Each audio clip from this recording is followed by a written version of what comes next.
दोस्तों, जब इंसान की रूह निकलने वाली होती है तो इसके पास 5 फरिश्ते आते हैं। पहला फरिश्ता उस वक्त आता है जब इंसान की रूह हलक तक पहुंच जाती है।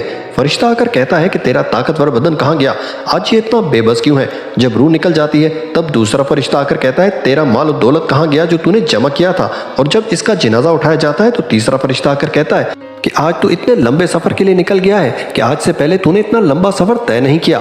आज तू ऐसे तंग घर में दाखिल होने वाला है जहां करवट लेने की भी जगह नहीं है। और जब कब्र में उतार दिया जाता है तो चौथा फरिश्ता आकर कहता है कि कल तक तू जमीन के ऊपर चलता था, आज तू जमीन के अंदर लेटा हुआ है। कल तक तू हंसता था और आज रो रहा है। कल तक सब तेरे साथ थे और आज तू अकेला पड़ा हुआ है। और जब कब्र में मिट्टी डाल दी जाती है और सब चले जाते हैं तो पांचवा फरिश्ता आकर कहता है कि तेरे सारे करीबी लोग तुझे छोड़कर चले गए हैं। अगर वो रुक भी जाते तो तुम्हें कोई फायदा नहीं पहुंचता।